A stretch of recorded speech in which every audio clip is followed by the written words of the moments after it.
Hello everyone and good afternoon once again. एक और नया आउटलुक लेके आ रहा हूं और लास्ट हफ्ते या 2 हफ्ते से मैं एक बात जरूर कर रहा हूं कि मार्केट्स में अब कॉशियस रहना चाहिए। मिड कैप्स और स्मॉल कैप्स तो आउट परफॉर्म कर रहे हैं मगर लार्ज कैप्स में कोई बहुत ज्यादा माहौल नहीं बना हुआ और उसमें भी देखिए एचडीएफसी बैंक और रिलायंस दोनों ने एक तरीके से अच्छा खासा जो कल का फॉल था उसमें बहुत बड़ा रोल प्ले किया। सो ओवरऑल लेट्स सी क्या रहता है मार्केट्स। और जैक्सन हॉल की मीटिंग के ऊपर मार्केट की पूरी नजरें बनी हुई थी और मार्केट्स बंद होने के बाद वहां पे आउटलुक आया।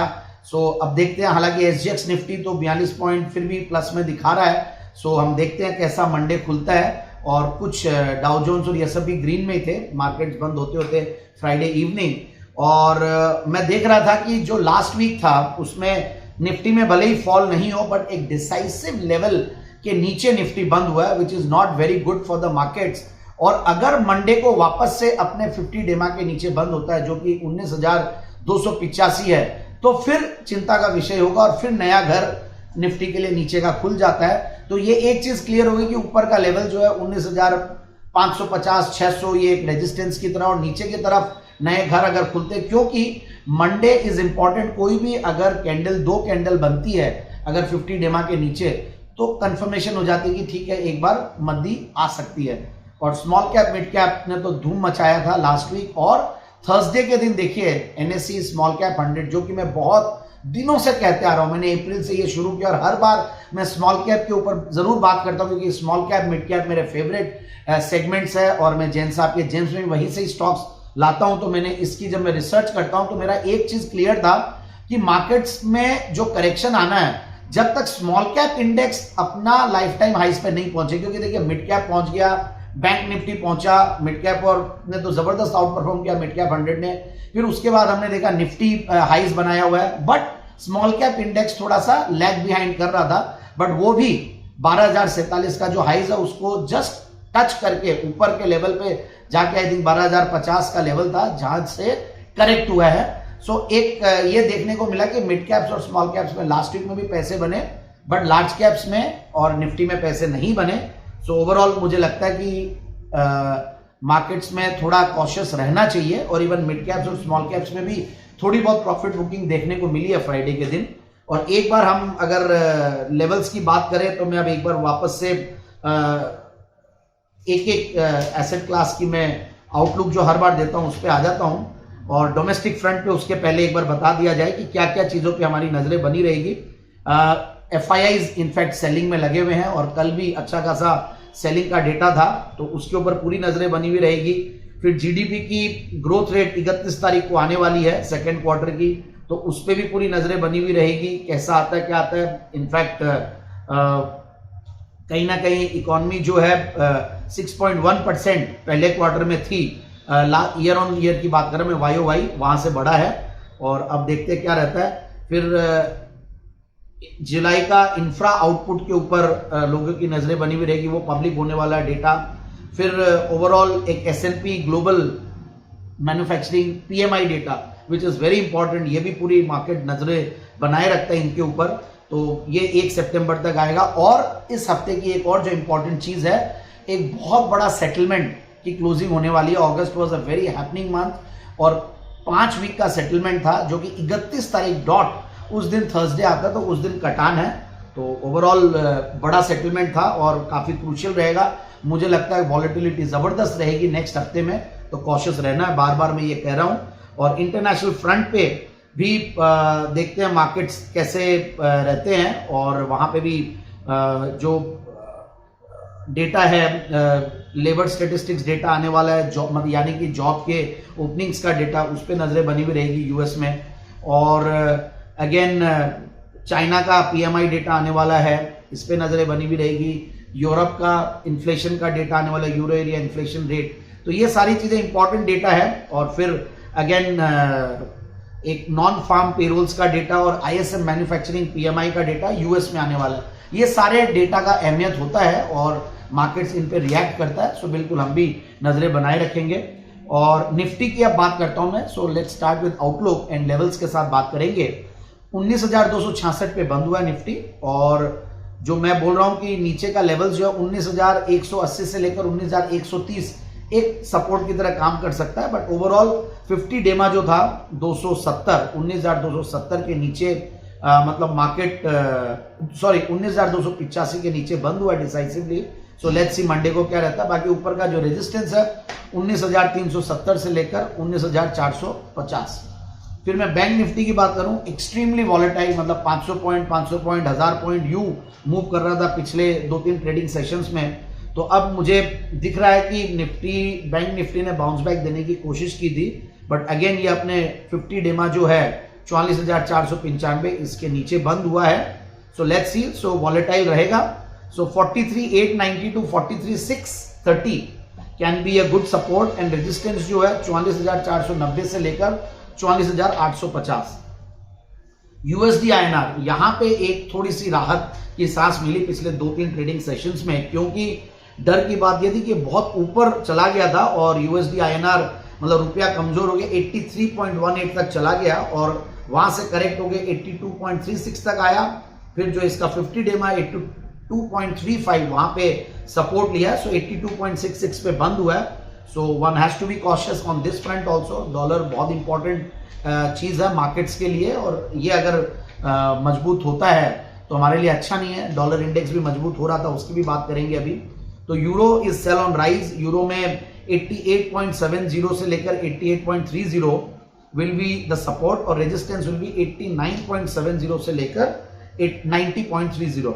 डॉलर इंडेक्स अगेन जो सबसे इंपॉर्टेंट इंडिकेटर मुझे सब में से लगता है, डॉलर इंडेक्स, क्रूड ऑयल, इन सब से मैं बहुत ज्यादा कोरिलेट करता हूं हमारे मार्केट्स को। तो वो 104.14 पे बंद हुआ है। So outlook is buy on declines. तो सपोर्ट नीचे का है 103.50 टू 102.90 और रेजिस्टेंस जो है 104.70 टू 105.30। सो लास्ट वीक में देखिए हायर बॉटम फॉर्मेशन है और अपने 200 डेमा 102.95 के ऊपर डिसाइसिवली ट्रेड कर रहा है और ऊपर बंद हुआ है।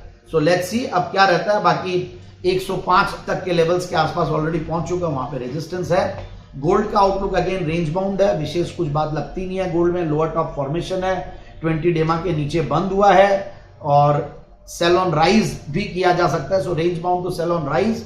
और ओवरऑल जो लेवल्स आते हैं 58,350 से लेकर 58,030 कैन बी द सपोर्ट और रेजिस्टेंस कैन बी 58,850 टू 59,030।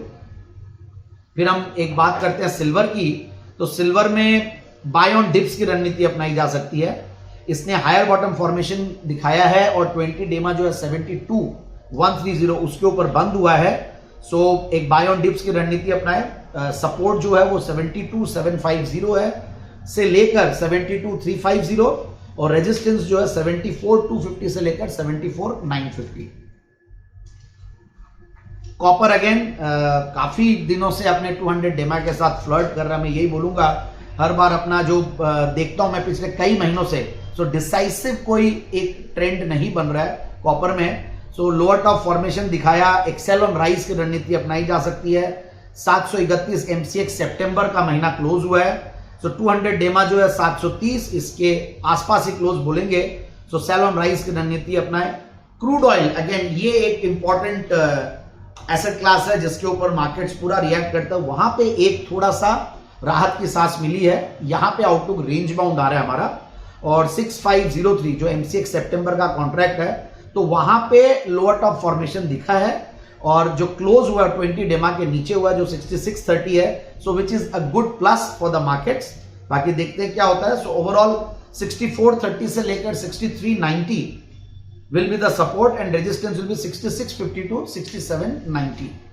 तो ये रहे सारे एसेट क्लासेस के बारे में बातचीत और आउटलुक और लेवल्स और रेंज जो मैंने दिया।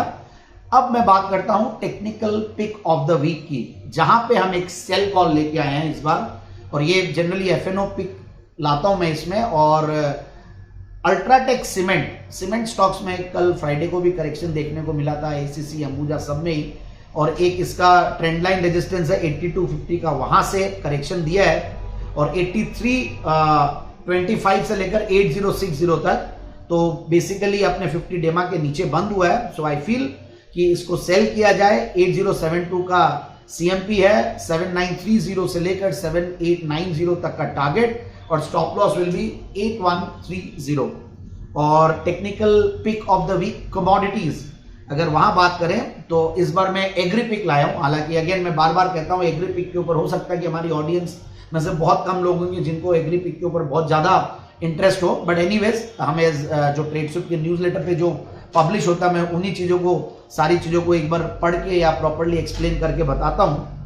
और यहाँ पे भी एक लोअर टॉप फॉर्मेशन है, बहुत बड़ा राइज देने के बाद जीरा, मतलब मैं जब हम लोग एनसीडीएक्स की मेंबरशिप लेते तब 6000 के लेवल से हम देखते हुए आ रहे हैं और आज 60,000 तक के लेवल्स तक गया है। So it has made a lower top formation and 20 day जो है 59,730 उसके नीचे बंद हुआ है। सो 57,360 इज द सीएमपी। अक्टूबर वायदा की बात कर रहे हैं। टारगेट 56,352, 52,570 और स्टॉप लॉस जो 58,150। सो एनसीडीएक्स जीरा अक्टूबर कैन बी सोल्ड। अब मैं एक बार जो मैं फ्राइडे इवनिंग जो मार्केट आउटलुक के ऊपर बाजार अगले हफ्ते जी बिजनेस पे जो शो करते हैं उसमें भी हम लोग कई आइडियाज लाते हैं। तो वहां पे मैं इस बार जो कॉल्स लाया हूं वहां पे भी एक सेल कॉल था एफएनओ पिक में। इनफैक्ट मैं वही बोल रहा हूं कि लार्ज कैप्स ज्यादा मजबूत नहीं दिखते हैं, बट स्मॉल कैप्स और मिड कैप्स में हमारे पास आइडियाज आती हैं। तो बजाज ऑटो का सेल कॉल दिया था मैंने। 4607 इज द सीएमपी फ्राइडे का जो क्लोजिंग प्राइस है, और 4530 का टारगेट लगाएं और 4640 का स्टॉप लॉस। पोजिशनल पिक के तौर पे मैंने कैपलिन पॉइंट दिया है जो कि एक अगले हफ्ते के लिए देखा जा सकता है। तो 1027 जो क्लोजिंग प्राइस थी फ्राइडे की, 1090 और 1130 के टारगेट के लिए और स्टॉप लॉस 990। एंड एक लॉन्ग टर्म पिक भी हम देते हैं। और जैसा कि हमने देखा अच्छे प्लाईवुड स्टॉक्स, लैमिनेट्स वाले स्टॉक्स, एमडीएफ वाले स्टॉक्स अच्छा कर रहे थे। ग्रीन पैनल भी मैंने दिया था और वैसे ही सेंचुरी प्लाईवुड्स को मैं लॉन्ग टर्म पिक के तौर पे लाया हूं। तो सेंचुरी प्लाईवुड्स को देखिए फॉर लॉन्ग टर्म पिक। बार बार डिस्क्लेमर देते हैं, ये ट्रेडस्विफ्ट की रिसर्च टीम से हम लोगों ने कॉल्स निकाले हैं, बट ओवरऑल आप अपनी रिसर्च भी कीजिए और ये सेफ होगा एज्यूम करना कि हमने ये सारे कॉल्स हमारे क्लाइंट्स को भी दिए हुए हैं और हमारे हो सकता है इंडिपेंडेंट फैमिली मेंबर्स और एसोसिएट्स, क्लाइंट्स सबके अकाउंट में इनकी होल्डिंग्स हो सकती है, क्योंकि काफी बार चर्चा करते हैं इन स्टॉक्स की। तो रेगुलरली आगे पीछे रेकमेंड भी किया हुआ हमने, सोशल मीडिया हो या टीवी हो या ओवरऑल हम यूट्यूब चैनल के माध्यम से भी। So thank you so much once again for the patient hearing and देखते हैं अगला हफ्ता कैसा जाता है। Thank you, good bye.